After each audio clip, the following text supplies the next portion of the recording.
Hello dear students, मैं हूं मिथिलेश कुमार और आप सभी लोगों का स्वागत करता हूं उदित फार्मेसी के ऑनलाइन लर्निंग प्लेटफॉर्म पर। कैसे हैं आप सभी लोग?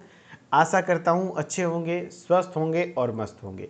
आज के इस क्लास में हम लोग फार्माकोलॉजी के टॉप 20 सीरीज़ का पार्ट 17 करने वाले हैं। पार्ट 17 में हम लोग क्वेश्चन नंबर 16, क्वेश्चन नंबर 16 को पढ़ने वाले हैं। Write short notes on. इसमें हम लोगों को पढ़ना था anti ulcer drug, anti emetics, laxatives, purgatives, diuretics. तो एंटी अल्सर ड्रग पिछले क्लास में हमने करा दिया था, है ना। हाँ, एंटी अल्सर ड्रग्स हम लोग पढ़ चुके हैं। तो अभी हम लोग एंटी एमेटिक्स से स्टार्ट करेंगे। एंटी एमेटिक्स ऐसे ड्रग्स होते हैं जो आपके वॉमिटिंग, नोजिया को रोकने का काम करता है। यानी आपको अगर उल्टी आ रही है, नोजिया जैसा लग रहा है, तो उसको रोकने के लिए जो दवा यूज़ होती है उसको एंटी एमेटिक्स कहते हैं। ठीक है, हाँ जी। फिर हम लोग लेक्जेटिव्स एंड परगेटिव्स पढ़ेंगे, जो कि लेक्जेटिव और परगेटिव क्या होते हैं? ऐसे ड्रग्स होते हैं जो कि कॉन्स्टिपेशन को रिलीव करता है। फिर डायूरेटिक्स पढ़ेंगे, जो कि पेशाब की मात्रा को बढ़ाता है, जिससे आपके बॉडी में excess amount of salt and water को बाहर निकालने का काम करता है।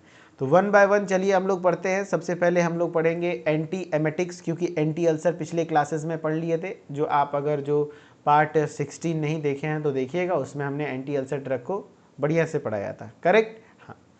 अभी हम लोग पार्ट नंबर 17 में एंटी एमेटिक्स ड्रग के बारे में पढ़ने वाले हैं। करेक्ट। हाँ, एंटी एमेटिक्स ड्रग क्या होते हैं? तो anti emetics are the drugs, ऐसे ड्रग्स हैं use to prevent nausea and vomiting. यानी ये एंटी एमेटिक्स मितली और उल्टी को रोकने वाली दवाएं होती हैं। ये ऐसी दवाएं हैं जो उल्टी और मितली यानी कि नोजिया और वॉमिटिंग को रोकने का काम करती हैं। They are used in the motion sickness, ये मोशन सिकनेस में यूज होते हैं। एनेस्थीसिया में यूज़ होते हैं। ओपॉइड्स एंड कीमोथेरेपी, यानी इनका उपयोग क्या कहते हैं, मोशन सिकनेस मतलब समझते हो? कहीं बाहर गए, गाड़ी वाड़ी से ट्रैवलिंग के दौरान जो उल्टी वगैरह जैसी लगती है उसको मोशन सिकनेस कहते हैं। एनेस्थीसिया में, और एनेस्थीसिया के दौरान जो उल्टी होती है, उल्टी जैसे लगता है उस दौरान। इवन ओपॉइड्स वगैरह जो यूज़ करते हैं, और कीमोथेरेपी वगैरह के दौरान जो उल्टी होती है उसमें इस्तेमाल होते हैं। सबसे पॉपुलर दवा ओंडासिट्रॉन, जो कि एंटी एमेटिक्स में आते हैं। अब इसके क्लासिफिकेशन को देख लो, कितने टाइप्स के होते हैं। सबसे पहले भाई आपका जो मैं बताऊं एंटी कोलिनर्जिक्स में, तो आप में आते हैं हायोसिन और डायसाइक्लोमिन। क्या? हायोसिन और डायसाइक्लोमिन, जो कि एंटी कोलिनर्जिक ड्रग हैं, जो कि आपके उल्टी को रोकने का काम करते हैं। फिर H1 एंटी हिस्टामिनिक्स में प्रोमेथाजिन, डाइफेनाइड्रामिन, डाइमेनहाइड्रेमिनेट, एनिसाइक्लिजिन, मेक्लोनिजिन, सिनार्जिन, इतने सारे ड्रग्स हैं जो कि आपके H1 एंटी हिस्टामिनिक्स हैं। न्यूरोलेप्टिक्स में आपके क्लोप्रोमाजिन, प्रोक्लोप्रोमाजिन, हेलोपेरिडोल आते हैं। ठीक है।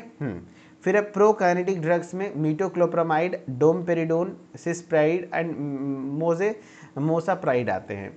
एंड फिर 5-HT3 एंटागोनिस्ट में ओंडासिट्रॉन एंड ग्रेनीसिट्रॉन आते हैं। एडजुवेंट एंटीएमेटिक्स में कैनाबिनॉइड्स, डेक्सामेथासोन, बेंजोडाइजापाइंस वगैरह भी आते हैं। लेकिन आप समझिएगा बात को कि अगर आपके क्लासिफिकेशन एग्जाम में आपको एंटीएमेटिक्स का लिखना पड़ गया, तो सबसे पहले एंटी कोलिनर्जिक्स लिखेंगे, जो कि हायोसिन और डायसाइक्लोमिन है। H1 एंटी हिस्टामिनिक्स में आप 2 ड्रग लिखेंगे बस। H1 एंटी हिस्टामिनिक्स में प्रोमेथाजिन एंड डाइफेनाइड्रामिन बस। उसके बाद आप न्यूरोलेप्टिक्स में आप लिख सकते हैं क्लोप्रोमाजिन एंड प्रोक्लोप्रोमाजिन। हेलोपेरिडोल इसी में आता है। फिर प्रोकाइनेटिक ड्रग, जो कि आपके गैस्ट्रिक एम्पिटिंग को फास्ट करता है, यानी पेट जल्दी जल्दी खाली करता है, जैसे डोमपेरिडोन हो गया, मीटोक्लोप्रामाइड हो गया, ये सब हो गया। 5-HT3 एंटागोनिस्ट हो गया, जिसमें ओंडासिट्रॉन और ग्रेनीसिट्रॉन है। एंड एडजुवेंट एंटीएमेटिक्स में कैनाबिनॉइड्स एंड डेक्सामेथासोन और बेंजोडाइजापाइंस में आते हैं। ठीक है। अब वन बाय वन सबके एक्शन को, फार्माकोलॉजिकल एक्शन देखो कि कौन क्या करता है, कैसे करता है कि नहीं। तो जो एंटी कोलिनर्जिक्स है, जिसमें हायोसिन है एग्जाम्पल में, ये क्या करता है? एंटी कोलिनर्जिक है, तो ब्लॉक करता है मस्कैरिनिक रिसेप्टर को in the vomiting centre and vestibular system. यानी ये मस्कैरिनिक रिसेप्टर को ब्लॉक करने का काम करता है इन द वॉमिटिंग सेंटर। ठीक है। उल्टी केंद्र और वेस्टिबुलर सिस्टम में मस्कैरिनिक रिसेप्टर्स को ब्लॉक करते हैं। रिड्यूस नोजिया, नोजिया को रिड्यूस करता है, एंड मोशन सिकनेस, यानी मितली और मोशन सिकनेस को कम करने का काम करते हैं। कौन? Anti cholinergics. फिर H1 एंटी हिस्टामिनिक्स, यानी जिसमें आपके प्रोमेथाजिन और डाइफेनाइड्रामिन आते हैं, जो कि ब्लॉक करता है H1 receptor in the vestibular apparatus and vomiting centre. यानी H1 एंटीहिस्टामाइन जो आपके प्रोमेथाजिन और डाइफेनाइट्रामिन है, ये ब्लॉक करते हैं H1 receptor in the vestibular apparatus and the vomiting centre. यानी जो वेस्टिबुलर एपरेटस होते हैं, है ना, वो कान के अंदर होता है, एंड उल्टी केंद्र जो होता है उसको H1 रिसेप्टर ब्लॉक करते हैं। इफेक्टिव अगेंस्ट मोशन सिकनेस के अगेंस्ट इफेक्टिव होता है। एंड इनर ईयर डिस्टर्बेंस, आँख कान के अंदर में अगर डिस्टर्बेंस है उसकी वजह से उल्टी वगैरह हो रही है तो उसमें आपके इसमें या इस्तेमाल होते हैं। फिर आपके न्यूरोलेप्टिक्स, जिसमें आपके क्लोप्रोमाजिन और प्रोक्लोप्रोमाजिन है, जो कि ब्लॉक करते हैं डोपामिन को, D2 रिसेप्टर्स को in the chemo receptor trigger zone, CTZ brain में होता है, जहाँ से आपका उल्टी जैसा फीलिंग आती है, उसको कीमो रिसेप्टर ट्रिगर जोन कहते हैं। तो ये न्यूरोलेप्टिक्स ब्रेन में आपके डोपामिन के रिसेप्टर को ब्लॉक करता है in the chemo receptor trigger zone, CTZ में। CTZ में डोपामिन के रिसेप्टर को ब्लॉक करता है। Useful in chemotherapy induced nausea, अगर कीमोथेरेपी जो कैंसर के दौरान कीमोथेरेपी होती है उससे जो नोजिया जैसी फीलिंग आती है उसमें इस्तेमाल होता है, ठीक है। प्रोकैनेटिक ड्रग्स, जिसमें मीटोक्लोप्रोमाइड एंड डोमपेरिडोन आते हैं, ये block dopamine receptors and increase gastrointestinal motility. यानी ये डोपामिन रिसेप्टर को ब्लॉक करता है एंड GIT मोटिलिटी को बढ़ा देता है ना, पेट की मोटिलिटी को बढ़ा देता है। And promote gastric emptying and reduce nausea, gastric emptying को प्रमोट करता है, यानी कि पेट जल्दी से खाली होता है, एंड नोजिया को रिड्यूस करने का काम करता है, ठीक है। फिर है 5-HT3 एंटागोनिस्ट, जिसमें आपके ओंडानसिट्रॉन और ग्रेनिसिट्रॉन आते हैं। Block serotonin receptors, serotonin receptor को ब्लॉक करता है इन द CTZ यानी chemo receptor trigger zone and the GI track. यानी CTZ और GI ट्रैक में सेरोटोनिन रिसेप्टर्स को ब्लॉक करने का काम करते हैं। Very effective in chemotherapy, chemotherapy में काफ़ी इफेक्टिव होते हैं। एंड पोस्ट ऑपरेटिव नोजिया, यानी कीमोथेरेपी और ऑपरेशन के बाद की जो मितली होती है उसमें काफ़ी प्रभावी होते हैं, बहुत ही प्रभावी होते हैं। फिर मैं बात करूँ एडजुवेंट एंटीएमेटिक्स की, जिसमें कैनाबिनॉइड्स, डेक्सामेथासोन और बेंजोडाइजापाइंस आते हैं।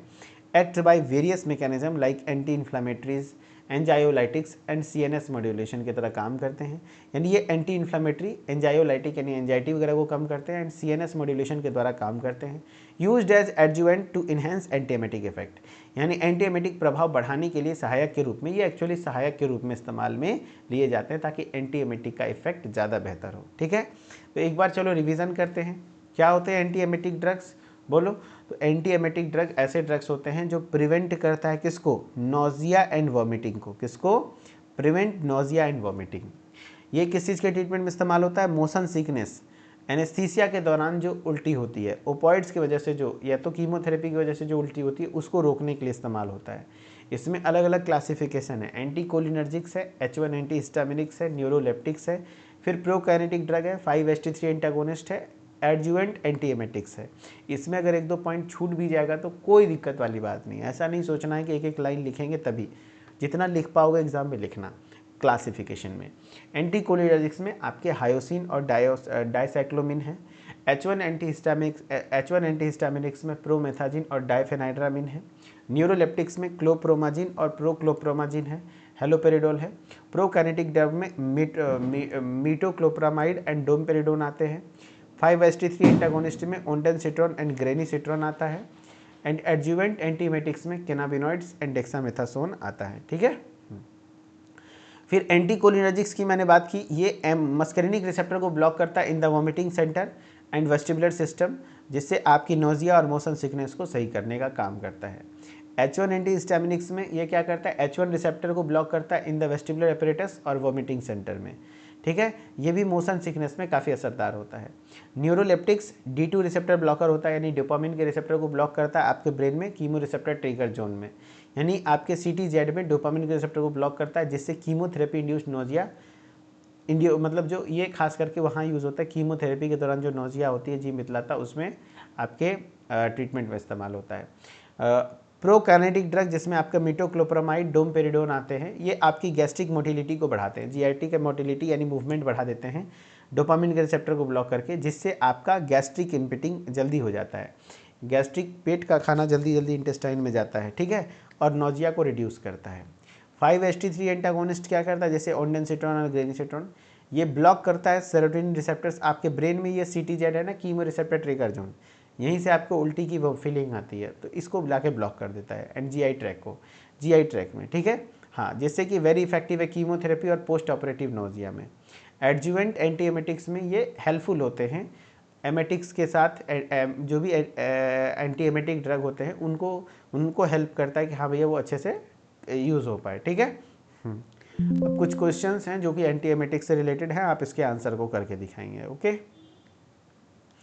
चलिए भाई कुछ क्वेश्चंस हैं, इनको करके दिखाइए। क्वेश्चन है आपका, anti emetics are effective in the treating which of the following conditions. Antiemetics किस कंडीशन के ट्रीटमेंट में सबसे अच्छा इफेक्टिव होता है? कॉन्स्टिपेशन, हेडेक, मोशन सिकनेस या एंजाइटी। तो anti emetics are effective in treating which of the following condition, तो आंसर आ रहा है सी, करेक्ट। तो मोशन सिकनेस में इस्तेमाल होता है, ठीक है। Antiemetics are effective in treating which of the following condition, motion sickness. बहुत बढ़िया। नेक्स्ट है, which of the following is an anticholinergics used as an antiemetics. कौन सा इसमें से एंटी कोलिनर्जिक है जो कि एंटी एमेटिक के तौर पर यूज होता है? Hyoscine, promethazine, ondansetron, chlorpromazine. तो हायोसिन है ना, जो कि आपके एंटी कोलिनर्जिक ड्रग्स हैं जो कि आपके एंटी एमेटिक के तौर पर यूज होते हैं। Option number A. नेक्स्ट है, which of the following is the primary use of anti emetics. Anti emetics की प्राइमरी यूज क्या है? To treat hypertension, to induce vomiting, to reduce pain, to relief nausea and vomiting.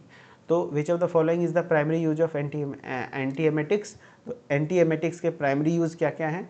तो anti emetics के primary use है to induce vomiting नहीं, to relief from nausea and vomiting, है ना, answer D. Next है, which of the following drugs is first generation antihistamine with anti emetic properties. यानी इनमें से कौन से फर्स्ट जनरेशन एंटीहिस्टामिन है जो कि एंटी एमेटिक प्रॉपर्टीज शो करते हैं? ग्रेनिसिड्रोन, डाइफेनाइड्रामिन, एप्रीपिटेंट या प्रोक्लोप्रोमाजिन, क्लोपेराजिन। बताइए, विच of the following drug is first generation antihistamine. First generation antihistamine H1 antihistamine कौन सा है? फर्स्ट जनरेशन एंटीहिस्टामिन जो कि एंटी एमेटिक प्रॉपर्टीज शो करता है। तो भैया आपका मैंने बताया था डाइफेनाइड्रामिन एंड, देखो मैंने बताया था H1 एंटीहिस्टामाइन ना, देखो ये H1 एंटीहिस्टामाइन, इसमें प्रोमेथाजिन और डाइफेनाइड्रामिन। तो ऑप्शन देख लो, है ना, डाइफेनाइड्रामिन और प्रोमेथाजिन तो नहीं है, प्रोक्लोप्रोमाजिन है, ये नहीं होगा, आंसर बी हो जाएगा, आंसर बी हो जाएगा। डाइफेनाइड्रामिन है ना, डाइफेनाइड्रामिन, देखो डाइफेनाइड्रामिन होता है और प्रोमेथाजिन होता है, वो प्रोक्लोप्रोमाजिन है, वो प्रोक्लोप्रोमाजिन है जो कि आप लोग बोल रहे हो वो न्यूरोलेप्टिक्स में आते हैं, करेक्ट। तो इस तरीके से आपके हो जाते हैं एंटी एमेटिक्स खत्म। अब आते हैं laxatives and purgatives. Laxatives and purgatives क्या होते हैं सर? तो ऐसे ड्रग्स होते हैं लेग्जेटिव्स एंड परगेटिव्स। तो purgatives are the drugs that promote defecation, यानी परगेटिव्स ऐसी दवाएं हैं जो मल त्याग को बढ़ावा देती हैं। And they are also called laxatives या कैथार्टिक्स, यानी लेग्जेटिव बोल दो, कैथार्टिक बोल दो, परगेटिव बोल दो, बात बराबर है, जो कि डिफिकेशन को स्टिमुलेट करता है, मल त्यागने की इच्छा को बढ़ाता है। एंड कॉन्स्टिपेशन के ट्रीटमेंट, जिसको कॉन्स्टिपेशन है उसके ट्रीटमेंट में इस्तेमाल होता है, जिसको कॉन्स्टिपेशन है उसके ट्रीटमेंट में इस्तेमाल होता है। इन्हें लेग्जेटिव या कैथार्टिक्स भी कहा जाता है, ठीक है। लेग्जेटिव्स और aperient have milder action while cathartics और purgatives are have more powerful evacuants. हाँ, थोड़ा अंतर है पावर में कि लेग्जेटिव जो होते हैं वो माइल्डर एक्शन में होते हैं, जबकि आपके कैथार्टिक्स हो या परगेटिव्स हो वो थोड़ा सा पावरफुल एक्शन में होता है, ज़्यादा पावरफुल होता है। लेग्जेटिव्स हल्के प्रभाव वाले होते हैं जबकि कैथार्टिक्स या परगेटिव्स अधिक शक्तिशाली होते हैं। Carminatives are the drugs, carminatives ऐसे ड्रग्स हैं that promote expulsion of gases from the gut, यानी आपके इंटेस्टाइन से जो गट है, गट में से आपके जो गैसेस फंसे हुए हैं उस गैस को बाहर निकालने वाले ड्रग्स को कार्बोनेटिव्स कहा जाता है, ठीक है। कार्बोनेटिव्स ऐसी दवाएं हैं जो आंत में गैसों को बाहर निकालती हैं। क्लासिफिकेशन ऑफ लेग्जेटिव्स की बात करते हैं। तो लेग्जेटिव्स आर क्लासिफाइड एज, एक होता है बल्क फॉर्मिंग डाइटरी फाइबर्स, एक होता है स्टूल सॉफ्टनर और एक होता है स्टिमुलेंट परगेटिव्स। तो बल्क फॉर्मिंग डाइटरी फाइबर्स में आते हैं ब्रान, साइलियम जो कि प्लांटागो है जिसको इसबगोल की भूसी कहते हैं, एंड मिथाइल सेलुलोज, ये सब बल्क फॉर्मिंग डाइटरी फाइबर्स है। जबकि स्टूल सॉफ्टनर्स की मैं बात करूं तो docusates, DOSS, DOSS and liquid paraffin होते हैं जो स्टूल सॉफ्टनर होते हैं। एंड स्टिमुलेंट परगेटिव्स में आपके स्टिमुलेंट परगेटिव्स में आपका एंथ्राक्यूनोन, एमोडिन्स आते हैं जिसमें आपके सेना और कस्कारा सरगाडा आता है, और डायफिनाइल मिथेन्स में बीसाकोडाइल आते हैं जो कि स्टिमुलेंट परगेटिव्स है ना। हाँ, फिनोप्थिलीन आते हैं, एंड फिक्स्ड ऑयल में कैस्टर ऑयल आते हैं।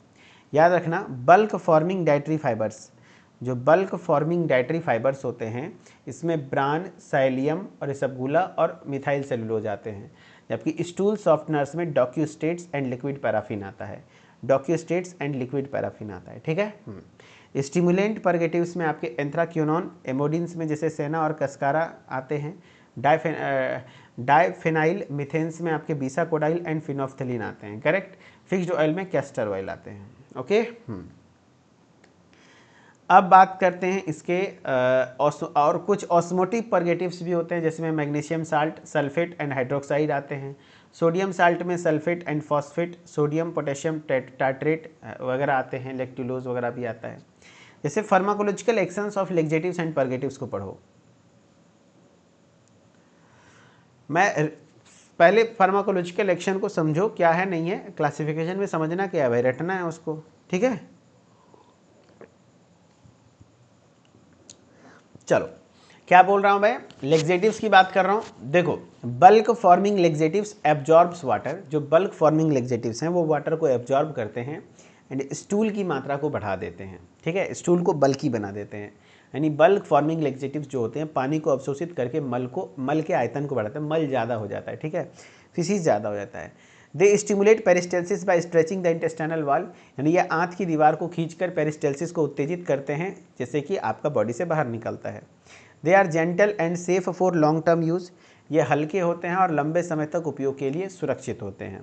Stool softeners lower surface tension of the stool, यानी स्टूल सॉफ्टनर मल के सतह का तनाव कम करते हैं, जिससे कि मल थोड़ा सॉफ्ट हो जाता है, जैसे लिक्विड पैराफिन और docusates. They allow water and fats to penetrate stool, यानी ये इसमें ये अलाउ करते हैं कि पानी और फैट वगैरह जो भी है वो स्टूल में पेनिट्रेट करे, एंड स्टूल क्या हो जाता है, सॉफ्ट हो जाता है, ठीक है, जिससे वो इजीली पास कर पाता है। ये मल को नरम करके उसके निष्कासन को आराम बनाते हैं। स्टिमुलेंट परगेटिव्स इरिटेट करता है इंटेस्टाइनल म्यूकोसा, यानी आंत के म्यूकोसा में इरिटेशन कॉज करता है, जिससे कि वो बाहर निकलने के लिए थोड़ा सा डिफिकेशन जैसा प्रेशर बनता है। दे इंक्रीज पेरिस्टेल्टिक मूवमेंट, ये पेरिस्टेल्टिक मूवमेंट को इंक्रीज करता है। They act faster and are more powerful, ये बहुत तेज़ी से काम करते हैं, ज़्यादा पावरफुल होते हैं। सुनो ध्यान से, मैं क्या पढ़ा रहा हूँ बताओ, है ना। हाँ, मैं पढ़ा रहा हूँ लेक्जेटिव्स एंड परगेटिव्स। परगेटिव्स बोल दो, लेक्जेटिव्स बोल दो, ये सब ड्रग्स कॉन्स्टिपेशन के ट्रीटमेंट में इस्तेमाल होने वाले ड्रग होते हैं, ठीक है। तो ये ऐसे ड्रग्स होते हैं जो डिफिकेशन को प्रमोट करते हैं, इसी को लेक्जेटिव्स बोल दो, कैथार्टिक्स बोल दो, परगेटिव्स बोल दो, ये कॉन्स्टिपेशन को रिलीफ करता है। हाँ, लेक्जेटिव्स जो होता है वो थोड़ा माइल्डर एक्शन शो करता है, बल्कि कैथार्टिक्स और परगेटिव्स थोड़ा पावरफुल इवैक्यूएंट की तरह काम करता है। कार्बोनेटिव्स ऐसे ड्रग्स हैं जो आपके expulsion of gases from the gut से गैसेस को एक्सपल करने का काम करता है। बल्क फॉर्मिंग डाइटरी फाइबर्स, अब इसमें अलग अलग टाइप्स हैं। जैसे बल्क फॉर्मिंग डाइटरी फाइबर्स कौन कौन से हैं, जो बल्क में स्टूल की मात्रा को बढ़ाते हैं। कैसे बढ़ाते हैं, तो वाटर को एब्जॉर्ब करके, जैसे ब्रान, साइलियम, इसबगोला, मिथाइल सेलुलोज, ये सब बल्क फॉर्मिंग डाइटरी फाइबर्स है। जबकि स्टूल सॉफ्टनर की मैं बात करूं तो डॉक्यूस्टेट्स की बात करें, लिक्विड पैराफिन आते हैं, ठीक है। स्टिमुलेंट पैरागेटिव्स में आपके एंथ्राक्यूनोन में आते हैं, जैसे सेना, कस्कारा, सरगाडा, डायफेनाइड्रा मेथेन्स में बिसाकोडाइल वगैरह आ जाते हैं, ठीक है।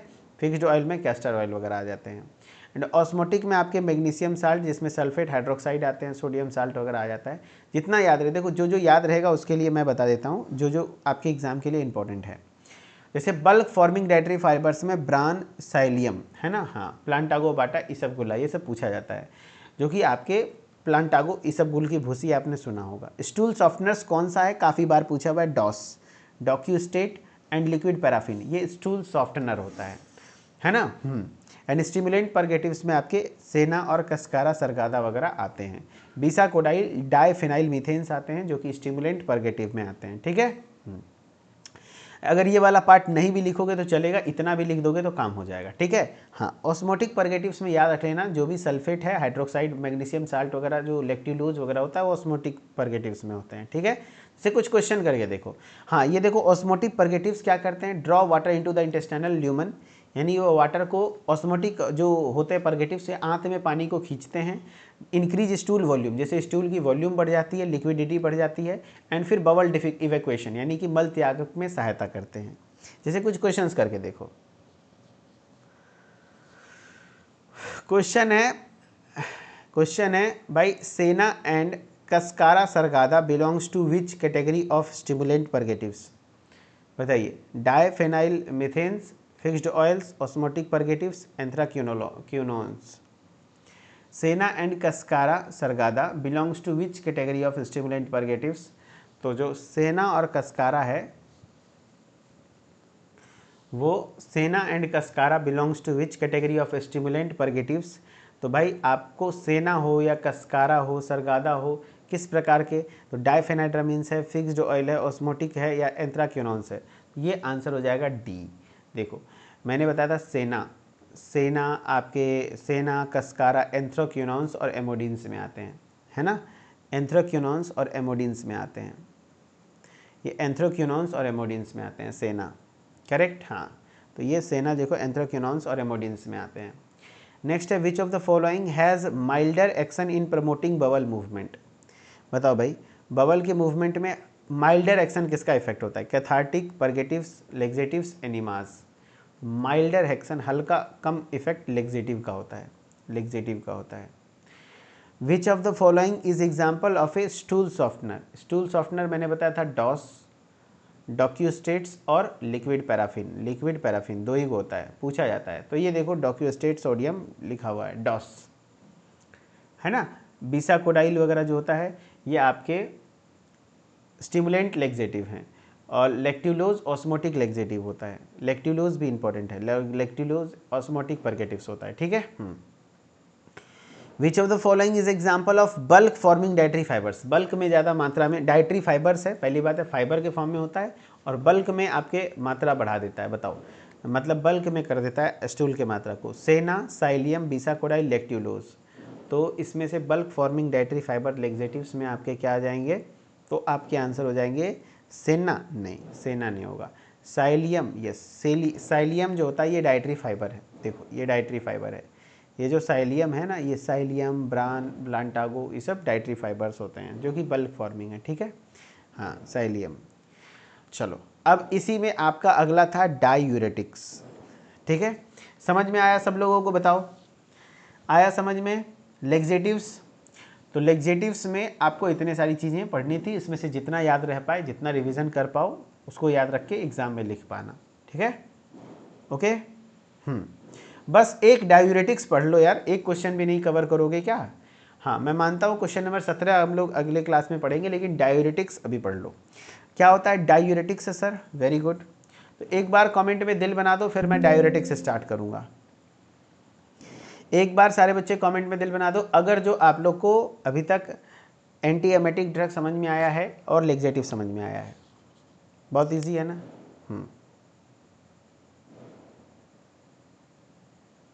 हाँ, चैट जीपीटी वगैरह का भी इस्तेमाल कर सकते हो, बिल्कुल कर सकते हो, क्यों नहीं करोगे। नहीं कल वाला सिस्टम नहीं भाई, नहीं तो फिर ज़्यादा पार्ट हो जाएगा ना। डायूरेटिक्स इसी के अंदर देखो, इसी क्वेश्चन के अंतर्गत आपको डायूरेटिक्स भी पूछा गया था, करेक्ट। देखो यहीं पे आपको डायूरेटिक्स भी है। अब डायूरेटिक्स के बारे में पढ़ लेते हैं। डायूरेटिक्स क्या होते हैं सर? तो ऐसे होते हैं डायूरेटिक्स, क्या होते हैं देखो, डायूरेटिक्स का मतलब है drugs promoting urine output are known as diuretic drug, जिसको वाटर पिल्स के नाम से जाना जाता है। डायूरेटिक्स ऐसे ड्रग्स होते हैं जो यूरिन आउटपुट को इंक्रीज करते हैं, है ना। ड्रग्स प्रमोटिंग यूरिन आउटपुट, यानी ऐसे ड्रग्स जो यूरिन आउटपुट को प्रमोट करें उसको हम लोग डायूरेटिक ड्रग कहते हैं, उसको हम लोग डायूरेटिक ड्रग कहते हैं, जो कि वाटर पिल्स के नाम से जाना जाता है। जो दवाएं मूत्र का उत्सर्जन बढ़ाती हैं उन्हें डायूरेटिक दवाएं या वाटर पिल्स कहा जाता है। They act directly on the kidney, ये डायरेक्टली किस पर काम करते हैं? किडनी पर काम करते हैं। And increase excretion of water and ions, है ना। एंड वाटर और आयंस के एक्सक्रीशन को इंक्रीज करते हैं। ये सीधे किडनी पर कार्य करती है और पानी तथा आयनों का उत्सर्जन बढ़ाती है। यानी डायूरेटिक्स क्या होते हैं? ऐसे ड्रग्स जो यूरिन आउटपुट को प्रमोट करती हैं, जिसको हम लोग डायूरेटिक ड्रग कहते हैं, जो कि वाटर पिल्स के नाम से जाना जाता है। And they act directly on the kidney, ये डायरेक्टली किसके ऊपर काम करते हैं? किडनी के ऊपर काम करते हैं। जिससे आपका वाटर और आयंस का एक्सक्रीशन इंक्रीज हो जाता है। ठीक है।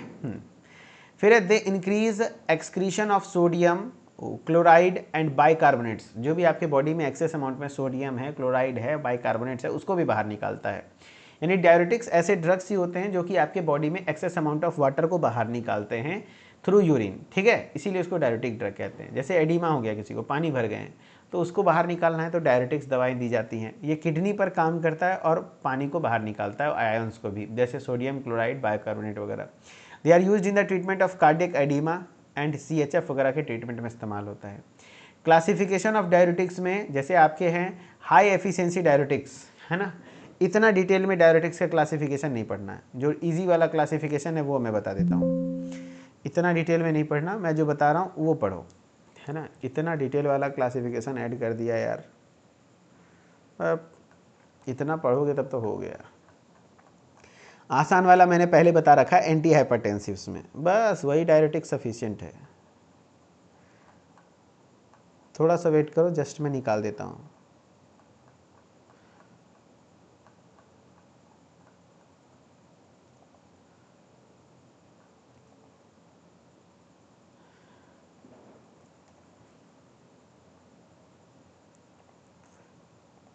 Classification of diuretic drugs.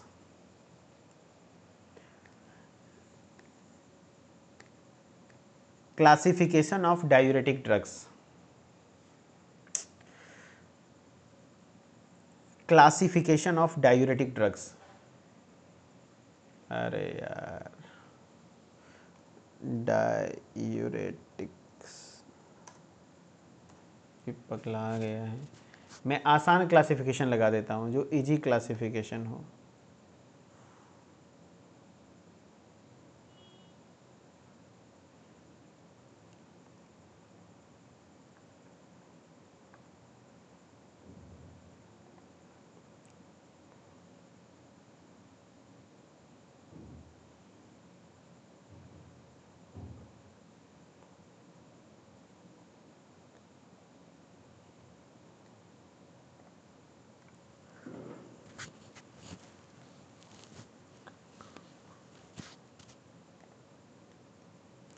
चलो मैं समझ गया, मैं जो दे रहा हूँ इसको पढ़ लो। ये देखो, यही है आपके डायूरेटिक्स। जस्ट वेट करना, मैं तुरंत से आपका ऐड कर देता हूँ यहाँ पे डायूरेटिक्स। ठीक है,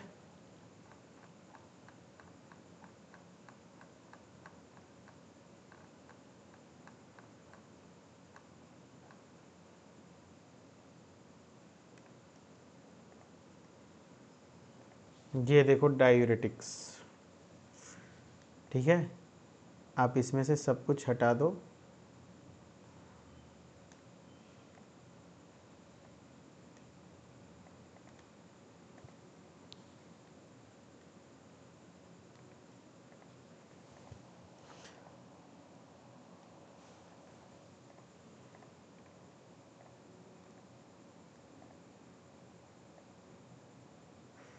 इतना इतना लिख दोगे, डायरेटिक्स बहुत है, सफिशिएंट है। इसी को मैं बड़ा कर देता हूँ, टेंशन ना लो।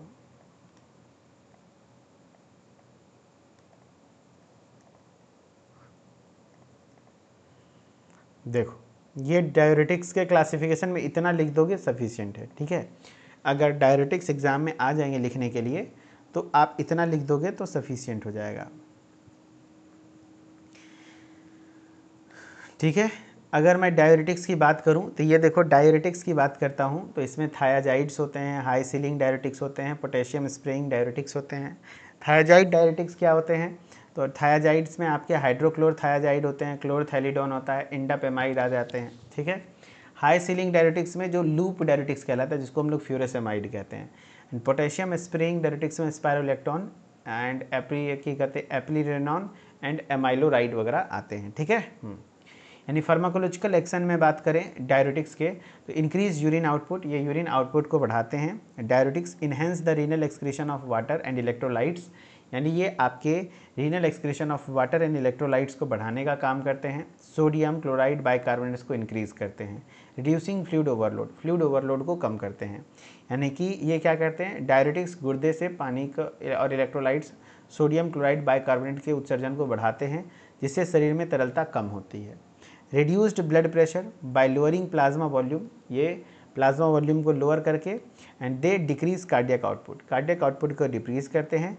एंड सिस्टेमिक वेस्कुलर रेजिस्टेंस, यानी रक्तचाप कम करना, प्लाज्मा वॉल्यूम घटा करके कार्डियक आउटपुट और प्रणालीगत रक्तवाहिका प्रतिरोध कम करते हैं। ठीक है। रिड्यूस एडिमा की मैं बात करूं तो useful in conditions like congestive heart failure में फ्लूइड एक्यूमुलेशन होता है, उसमें मदद करते हैं। लीवर सिरोसिस में मदद करते हैं। एंड रीनल डिसऑर्डर्स में, यानी एडिमा कम करना, congestive heart failure, liver cirrhosis and kidney रोग जैसी स्थितियों में उपयोगी होता है। इलेक्ट्रोलाइट इफेक्ट्स, जैसे डिफरेंट क्लास के सेलेक्टिवली अफेक्ट आयंस है, जैसे potassium sparing diuretics retain potassiums and thiazide increase potassium excretion वगैरह। एसिड बेस बैलेंस में भी मदद करता है। सम डायरेटिक्स में ऑल्सो अल्टर ब्लड पीएच को भी अल्टर करते हैं। Carbonic anhydrase inhibitors cause mild metabolic acidosis cause करते हैं। ठीक है। जैसे क्वेश्चन है आपका, इस क्वेश्चन को करके दिखाइए।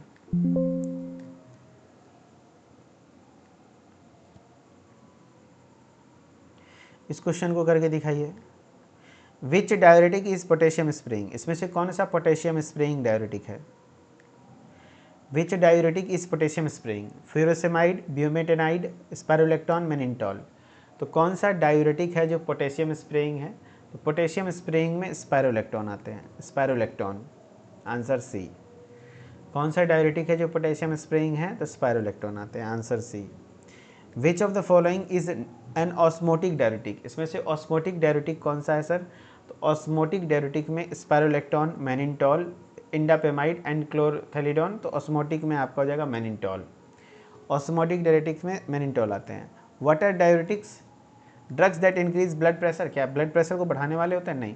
Drug that reduces urine formation, क्या यूरिन फॉर्मेशन को रिड्यूस करता है? नहीं।